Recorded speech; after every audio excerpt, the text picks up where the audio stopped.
News 15 August వేడుకలకు దేశ రాజధాని ఢిల్లీలో భద్రతా ఏర్పాట్లకు సంబంధించిన వివరాలను మా ప్రతినిధి సురేష్ అందిస్తారు. సురేష్, ఈ హైబీ హెచ్చరికల సందర్భంగా ఢిల్లీలో ఎలాంటి భద్రతా ఏర్పాట్లు చేశారు? రేపు జరగబోతున్నటువంటి స్వతంత్ర వేడుకలకు రెడ్ ఫోర్ట్ దగ్గర అంగరంగ వైభవంగా కేంద్ర ప్రభుత్వం ఏర్పాట్లు చేసింది. ఇటు రాష్ట్రపతి భవన్ నుంచి parliament, Raisina Hills, North Block, South Block తో ఇండియా గేట్ నుంచి రెడ్ ఫోర్ట్ దాకా పూర్తి స్థాయిలో భద్రతా బలగాలను ఏర్పాటు చేశారు. అలాగే అంగరంగ వైభవంగా లైట్లు, విద్యుత్ దీపాలను ఏర్పాటు చేసి పూర్తి స్థాయిలో సెక్యూరిటీని ఏర్పాటు చేసినటువంటి కేంద్ర ప్రభుత్వం ఐబీ హెచ్చరికల కారణంగా 7 లేయర్ తో సెక్యూరిటీ సిబ్బందిని ఏర్పాటు చేసి పూర్తి స్థాయిలో ఎటువంటి అవాంఛనీయ సంఘటనలు స్వతంత్ర వేడుకల్లో జరగకుండా జాగ్రత్తలు తీసుకుంటుంది. ప్రస్తుతం మనం ఉన్నాం ఇండియా గేట్ దగ్గర చూస్తున్నాం. ఇక్కడ పూర్తి స్థాయిలో పోలీస్ బలగాలను మోహరించారు. ఏ ఒక్క వాహనాన్ని కూడా ఇక్కడ నిలపకుండా పోలీసులు ఇక్కడ బస్సుల్లో అలాగే ఇండిపెండెన్స్ డేకి సంబంధించినటువంటి సెక్యూరిటీ ఏర్పాటు చేశారు. 7 లేయర్ స్టైల్స్ లో చూసుకుంటే ముందుగా ఆ నేర్ ఎటువంటి కూడా విమానాలు గాల్లో వచ్చినటువంటి విమానాలను కూడా తిప్పికొట్టే దిశగా జాగ్రత్తలు తీసుకుని ఏర్పాట్లు చేశారు. అలాగే ఢిల్లీ పోలీసులు 6th లేయర్ లో ఉంటారు. ఢిల్లీ పోలీసులు వీళ్ళు పూర్తి స్థాయిలో సెక్యూరిటీని చూసుకున్నటువంటి విషయంలో పోలీసులు ఎప్పటికప్పుడు సమాచారాన్ని సేకరిస్తుంటారు. పారామిలిటరీ ఫోర్స్ 5th లేయర్ గా ఉండబోతుంది. 4th లేయర్ లో చూసుకుంటే కామన్ క్లాసులు అంటే సామాన్య మానవుడుగా బట్ అందరిలో కలిసిపోయి వీళ్ళు పూర్తి స్థాయిలో సమాచారాన్ని సేకరించే దిశగా పోలీసులు ఏర్పాట్లు చేసుకున్నారు. అలాగే స్వాట్ కమాండోస్ కు సంబంధించి కూడా వీళ్ళు 2nd లేయర్ లో ఉండబోతున్నారు. ఇది కాకుండా 1st లేయర్ లో చూసుకుంటే NSG, national security guards, prime minister తో పాటు ఆయనకు స్పెషల్ ప్రొటెక్షన్ గ్రూప్ ఎస్పీజీ కూడా అడిషనల్ గా ఈ రోజు ఇండిపెండెన్స్ డే సందర్భంగా ఈ రోజు నుంచి రేపటి వరకు ఫోర్స్ ఏర్పాటు చేశారు. ఇదే కాకుండా మొత్తం ఇండిపెండెన్స్ డే కి సంబంధించి 30,000 పోలీస్ ఫోర్స్ యూజ్ చేసుకుని సెక్యూరిటీ సిబ్బంది పూర్తి స్థాయిలో రెడ్ ఫోర్ట్ దగ్గర దాదాపుగా 10 కిలోమీటర్స్ రేడియేషన్స్ లో నిన్న రాత్రి నుంచే అక్కడ ఉన్నటువంటి లోకల్ పీపుల్ అందరినీ కూడా సెర్చ్ చేశారు. అక్కడ శానిటేషన్ కూడా ఏర్పాటు చేశారు. దాదాపుగా 1500 సీసీ కెమెరాస్ ఎక్కడికక్కడ ఏర్పాటు చేసి పూర్తి స్థాయిలో స్వతంత్ర వేడుకలు సజావుగా జరిగేందుకు జాగ్రత్తలు పోలీసులు ఇప్పటికే తీసుకున్నారు. ఇప్పటికీ లాస్ట్ ఇయర్ నుంచి ఇప్పటి వరకు చూసుకుంటే సెక్యూరిటీ సిబ్బంది బాగా పెంచారని చెప్పుకోవచ్చు.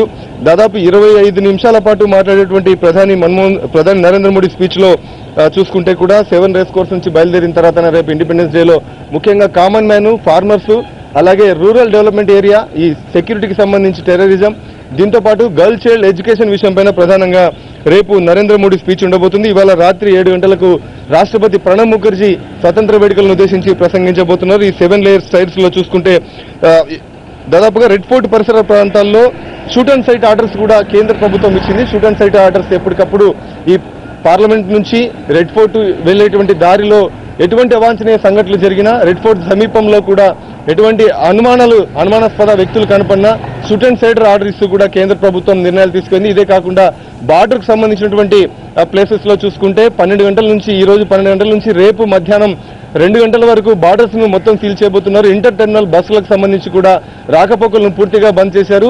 మొత్తంగా ఐబీ హెచ్చరికలను దృష్టిలో ఉంచుకొని ఇటు ఎన్ఎస్ఏ, అలాగే దీంతో పాటు ఎన్ఎస్జీ, ఎస్పీజీ, అలాగే చూసుకుంటే ఐబీ అందరూ కూడా పూర్తి స్థాయిలో కలిసి పనిచేయబోతున్నారు.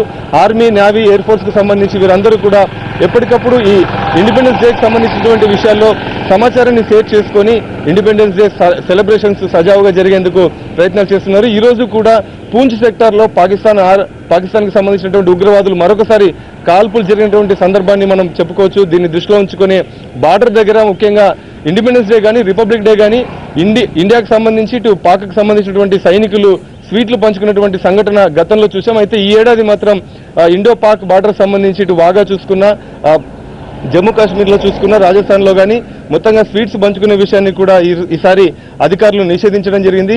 పాకిస్తాన్ కాల్పులకు పూర్తి స్థాయిలో అతిక్రమించి ముందుకు వస్తున్నాం. ఇదే కాకుండా ఈ నెల 23న ఎన్ఎస్ఏకి, నేషనల్ సెక్యూరిటీ అడ్వైజర్స్ తో కూడా ఇండో పాక్ చర్చలు జరగబోతున్నాయి. దానిపై కూడా పాకిస్తాన్ నిర్ణయం తీసుకున్నప్పటికీ భారత్ మరి చర్చలకు ఆహ్వానిస్తుందా లేదా చూడాలి. ఎందుకంటే నెక్స్ట్ ఈ ఏడాది జరగబోయేటువంటి స్పీకర్ల సమావేశానికి, పాకిస్తాన్ లో జరిగేటువంటి సమావేశాలకు జమ్మూ కాశ్మీర్ అసెంబ్లీ స్పీకర్ ను ఇన్వైట్ చేయకపోవడాన్ని కూడా తీవ్రంగా ఇటు లోక్సభ స్పీకర్ సుమిత్రా మహాజన్ తప్పుపట్టి ఏకగ్రీవ తీర్మానం చేశారు.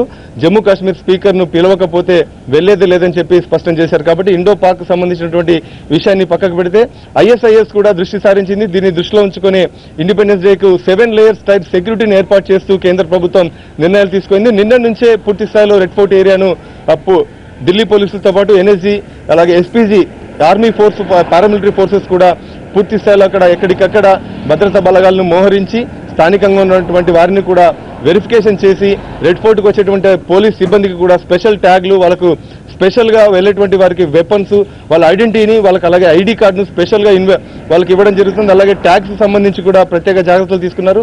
పాసెస్ ఇచ్చే వారి విషయంలో కూడా చాలా జాగ్రత్తలు తీసుకుని రెడ్ ఫోర్ట్ ఏరియా పరిసరాల్లో వెళ్ళేటువంటి స్వతంత్ర వేడుకల్లో పాల్గొనే వారికి అందరికీ కూడా జాగ్రత్తలు కూడా చెప్పడం జరుగుతోంది. మొత్తంగా ఈ 7 లేయర్స్ టైర్స్ తో రేపు స్వతంత్ర వేడుకలు ప్రధాని నరేంద్ర మోడీ రెడ్ ఫోర్ట్ వేదికగా నిర్వహించబోతున్నారు. ఇప్పటికే రిహార్సల్ కూడా ఇండిపెండెన్స్ డే కోసం రెడ్ ఫోర్ట్ ఏరియా సమీపంలో గత 3 రోజుల నుంచి కూడా జరుగుతూ ఉన్నాయి. Ramya. Right Suresh, thank you.